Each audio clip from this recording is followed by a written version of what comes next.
When I was first approached to take part in this, asking what my favorite meal of my mother's was, right away green tomatoes came to mind. Because my father was a teacher, we went to the cottage for the whole summer.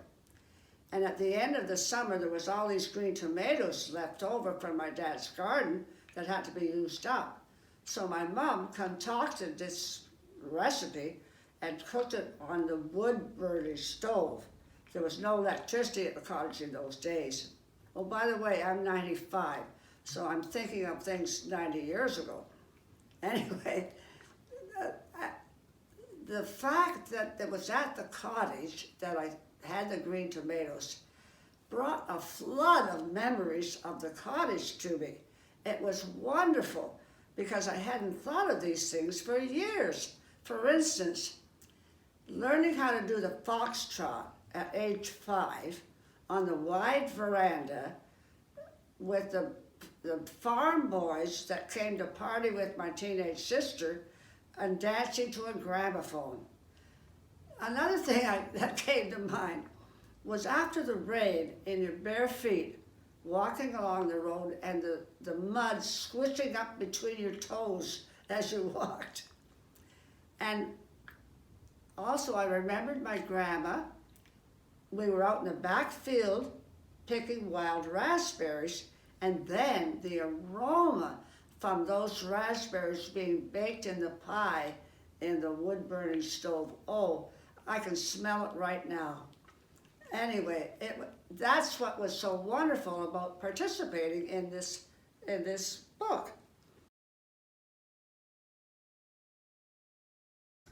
I'm happy that I had a chance to participate in Backlane Studios' community cookbook, We Are What We Ate. I found that it was a unique opportunity to think back on my mother and remember not just her cooking, but what she was like. She was, in everything she did, she was resourceful and creative, and it really showed in her cooking. So one of my favorites from childhood days was a meal that she would make on Friday, not all the time, but once in a while. And she would take a can of salmon and combine it with slivered potatoes, carrots, and sometimes green beans, and make a tempura batter. Lightly fry them, the dumplings, and everyone would enjoy them with rice and tea, and feel that we were having a really tasty Friday night dinner.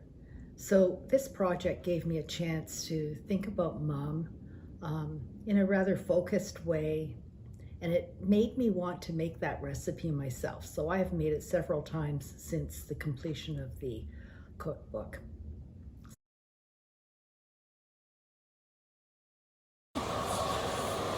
It evoked a lot of memories, evoked about many things. One being that my mother wasn't really a very good cook. But one thing that she could make that I really liked was apple cake. And she made it, I don't know, once a month, something like that. And I would look forward to her making it. And it wouldn't actually last that long because it was good and people would eat it. You know, it would be often her chocolate cake would last for at least a week, you know. And also I remember, so when she would make the apple cake, it would be on a Friday evening.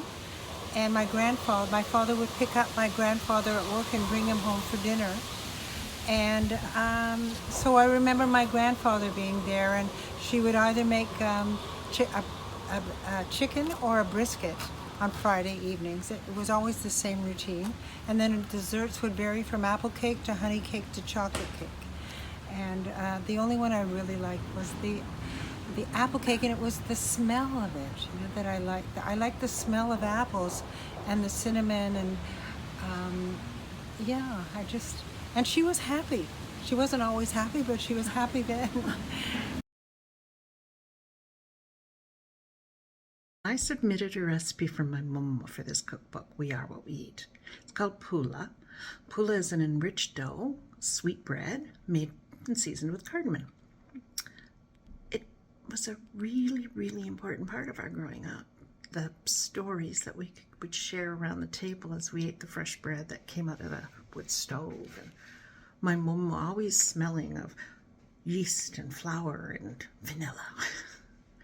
Excellent memories.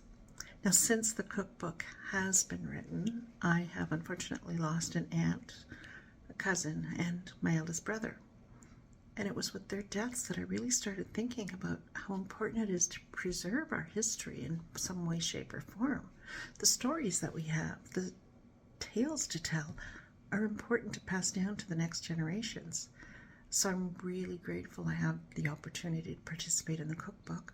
Really grateful for Ellen and her team making it happen, and so glad to know that a small piece of my family history has been preserved. Now, if you haven't got a copy of the book yet, I recommend you do. The stories are fantastic. Recipes aren't bad either.